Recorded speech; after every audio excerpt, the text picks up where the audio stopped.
그러나 이준경이 죽고 3년 후인 1975년 을의 당론으로 사림이 동인과 서인으로 분당이 현실화가 되자 이인은 이준경의 당론을 인정하고 자신의 실책을 인정하였다.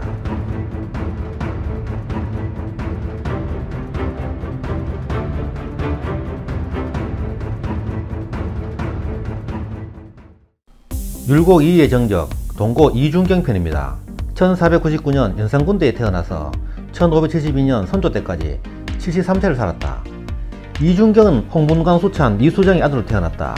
그의 할아버지 이세자는 성종 때 승정원 자승지로 연산군의 생모 폐비 윤씨가 사사될 때 사약을 직접 가지고 간 것으로 유명하며 이로 인해 이준경이 5세 때인 1504년 갑자사화 때 사사되었고 아버지 이수정도 연자되어 같이 사사되었다. 이준경과 그의 형 이윤경은 충남 계산으로 피신하여 간신히 살아남았다. 7세 때인 1506년 중종 반정이 일어나자 풀려났고 집안이 풍비박산이 난 이준경은 외가에서 성장하게 되고 외할아버지 신승년과 황효원에게서 수학하고 집안 형님이었던 이영경과 조광조 문화에 들어가 성리학을 배웠다. 23세인 1522년 사마시에 합격해 생원이 되었다. 32세인 1531년 식년 문과에 급제해 한림을 거쳐 1533년 홍문관 부수찬이 되었다. 그의 말 경연에 나가 중종에게 기묘사화 때 화를 입은 사류들의 무죄를 역설하다가 기만로 입하에 모함을 받아 파직되었다. 이후 향리에 직거하며 문박 출입을 끊고 독서와 수양으로 성리학에 정진했다. 38세인 1537년 김알로 일파가 제거된 지 다시 등용되어 세자신왕은 필선, 사원부 장령, 홍문관 교리 등을 거쳐 1541년 홍문관 직제약, 부제약으로 승진하고 승정원 승지를 지냈다. 46세인 1545년 을사사화가 일어났으나 당시 평안도 관찰사로 지방에 나가 있어 화를 면하였다. 이준경은 청백리로 유명했는데 평안도 관찰사로 있을 때 수령들이 보내는 곡물들을 보관한 후 흉년이 들자 구휼용으로 사용해 찬사를 받기도 했다.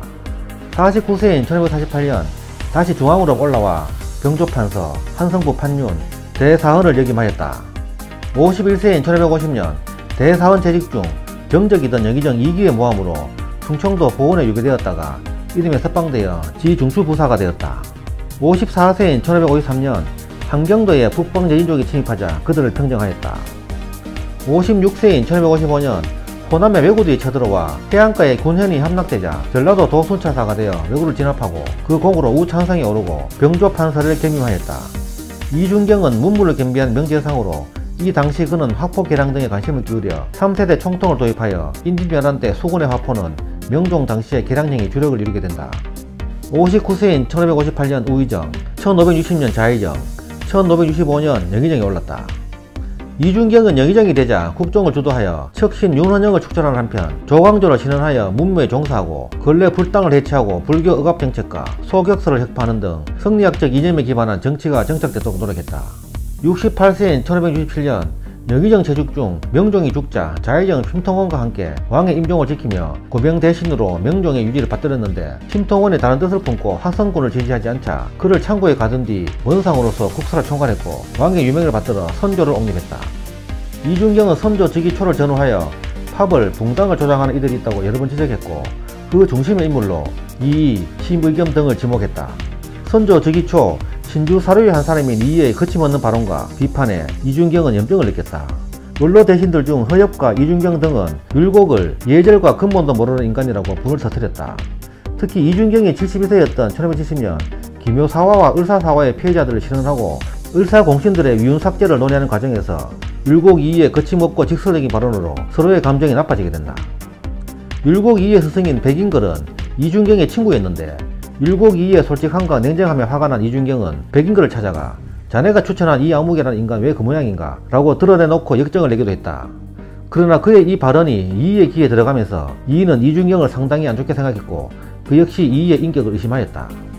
72세인 1571년 영의정을 사임하고 영중추부사가 되었다. 1572년 병으로 세상을 떠났다. 향년 73세였다. 9일 충정에 시효가 내려졌다. 선조 묘정에 종사되고 청안의 국외서원 등에 배양되었다. 이준경은 병으로 임종하기 직전에 살인들이 당을 나누어서 싸울 것을 예견하고 붕당의 폐단이 나라에 혼란이 되리라는 유언과 경영에 관하여 4가지 조목으로 된 유서를 올리고 죽었다. 그는 이 유서에서 당정의 중심인물로 이의를 지목하였다. 화가 난 이의는 이준경이 자신을 모함하는 것이라며 붕당 정치를 무조건 비판해서는 안되며 사람은 각자 사상이 다를 수 있다고 반박했다.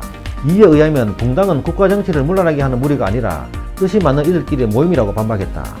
이준경이 당정을 얘기하는 글을 쓰자 이인은 이준경을 향해 죽음에 이르러 그 말이 사악하다며 강도 높게 비난했다. 그러나 이준경이 죽고 3년 후인 1975년 의뢰 당론으로 살인 및 동인과 서인으로 분당이 현실화가 되자 이인은 이준경의 당론을 인정하고 자신의 실책을 인정하였다. 이준경은 청렴하고 강직한 정치가였고 청병지로 추앙받았다. 그의 집은 주택이 아니라 곡식이나 물건을 내다 쌓아둔 창고처럼 보였기에 그를 가리켜 동고라는 호 대신 동고라 불렀다. 태계 이황이 장래 예법을 묻는 질문에 동고 이준경의 예에 맞춰보라고 말했을 정도로 이준경은 곧 시대의 표준이 되었다. 그에 관한 일화가 있다. 이준경이 어느 날 홍문관의 인사추천 명단에서 자기 아들 이름을 발견했다. 이준경은 그 자리에서 아들 이름 위에 취소선을 쭉 그어버렸는데 주변에서 그 이유를 묻자 내 아들 놈이라 아는데 내 아들은 이런 자리를 맡기에 부족한 사람이라고 답했다고 한다. 이준경은 원칙주의자로 청탁을 받지 않았는데 55세인 1954년 이조 판서에 있을 때 덕훈군이 찾아와 청탁을 했다가 왕자가 사대부의 집에 드나드는 것은 옳지 못하다 라는 말을 듣고 쫓겨나기도 했다. 이준경이 평안감사로 재직할 당시 조정의 재상이 그에게 무관직 인사를 청탁한 일이 있었다. 대놓고 거절할 수 없어 시종에게 청탁의 당사자를 자신의 방으로 바로 데려오지 말고 빙빙 돌려서 데려오라 이른 다음 그에게 자신의 방이 어딘지 물었다. 추천받아 온 무사가 우물거리자 이준경은 그를 돌려보내고는 서찰을 써서 대감이 추천한 인사가 동서남북을 분간 못한 사람이라 쓸 수가 없다는 이유로 재상의 인사청탁을 거절해버렸다. 이준경은 명종 때까지 치열한 암투를 벌인 흥구파와 살인파의 대결에서 결국 살인파의 승리를 이끌어낸 인물로 선비들의 대선배가 된다. 까칠한 독서가였으나 유머도 있었고 동시에 경륜과 수완을 겸비한 유능한 정치인으로 인식되었다. 이준경은 광주 이시인데 광주 이시는 당시 경력이 매우 화려하고 그 세를 자랑하는 집안이었는데도 이준경은 청렴하고 담백하기가 이를 데 없어 더욱 존경을 받았다. 이준경은 대학자 이의와 대립한 것 때문에 당대에는 평가절하된 경향이 있지만 역사 연구가들은 조선의 재상들 중 5손가락 안에 들어가는 명재상 중 한 명으로 평가한다. 이준경은 영산군 5년에 태어나 중종 때 젊은 시절을 보냈고 인종과 명종을 거쳐 선조 5년까지 관직이 있었다. 이준경은 아들이 없던 명종의 뒤를 이어 조선 최초의 반개 임금인 선조가 왕위에 오르는데 지대한 공을 세웠으며 깔끔한 일처리로 선조의 부족한 정통성을 훌륭히 메꾸어 주었기 때문에 선조가 일한 건 몇 년 되지 않았지만 선조 묘정에 종사된 배향 공신이다. 저서로는 동고유고, 조선풍속 등이 있다.